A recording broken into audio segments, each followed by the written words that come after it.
بسم اللہ الرحمن الرحیم۔ السلام علیکم، میں نعتیہ افضل اسلامی معلومات سے رمضان مبارک مہینے میں ہونے والے اہم واقعات کے ساتھ۔ رمضان مبارک مہینے کے اہم واقعات کچھ یوں ہیں۔ رمضان مبارک کے مہینے میں قرآن پاک نازل ہوا۔ رمضان مبارک کے مہینے میں قرآن مجید کی پہلی وحی حضرت جبرائیل علیہ السلام کے ذریعے حضرت محمد مصطفیٰ صلی اللہ علیہ وآلہ وسلم پر نازل ہوئی، اور اس طرح اللہ تعالیٰ کا پہلا پیغام وحی کی صورت میں حضرت محمد مصطفیٰ صلی اللہ علیہ وآلہ وسلم تک پہنچا۔ یہ وحی غار حرا میں نازل ہوئی اور سورہ علق کی آیات نازل ہوئی۔ آیات یہ ہیں: اقرأ باسم ربک الذی خلق، خلق الانسان من علق۔ ترجمہ اس کا یوں ہے: پڑھو اپنے رب کے نام سے جس نے پیدا کیا انسان کو جمے ہوئے خون سے۔ حضرت محمد صلی اللہ علیہ وآلہ وسلم پر جب وحی نازل ہوئی تو نبی صلی اللہ علیہ وآلہ وسلم وحی کے بعد گھر تشریف لائے، اور وحی کا ذکر سب سے پہلے حضرت خدیجہ رضی اللہ عنہا سے کیا۔ حضرت خدیجہ رضی اللہ عنہا نبی صلی اللہ علیہ وآلہ وسلم کو اپنے چچا زاد بھائی ورقہ بن نوفل کے پاس لے کر گئیں۔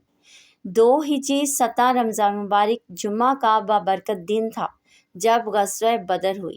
الحمدللہ، قرآن پاک میں اسے یوم فرقان کے طور پر فرمایا گیا ہے، اور اس میں اللہ تعالیٰ کی مدد اور نصرت بھی ساتھ ساتھ فرمائی گئی ہے۔ رمضان مبارک کے 3 عشرے ہیں، اس میں مغفرت کے لیے دعا ضرور مانگنی چاہیے۔ 10 رمضان مبارک ام المومنین حضرت خدیجہ رضی اللہ عنہا کا یوم وفات ہے۔ حضرت عائشہ رضی اللہ عنہا نے 17 رمضان 58 ہجری بروز منگل 66 سال کی عمر میں اس دار فانی سے پردہ فرمایا تھا۔ فتح مکہ جسے فتح عظیم بھی کہا جاتا ہے، عہد نبوی صلی اللہ علیہ وآلہ وسلم کا ایک اہم غزوہ ہے جو 20 رمضان مبارک سن 8 ہجری بمطابق 10 جنوری سن 630 عیسوی کو پیش آئے۔ اس میں اللہ تعالیٰ کی مدد اور نصرت ساتھ ساتھ ہے۔ الحمدللہ، اللہ تعالیٰ نے نبی صلی اللہ علیہ وسلم کو یہ اہم کامیابی دی۔ اس غزوے کی بدولت مسلمانوں کو شہر مکہ پر فتح نصیب ہوئی، اور آج میں نے آپ کو رمضان مبارک کے بارے میں چند اہم واقعات بتائے۔ امید ہے آپ کو اچھے لگے ہوں گے۔ انشاءاللہ۔ اللہ حافظ۔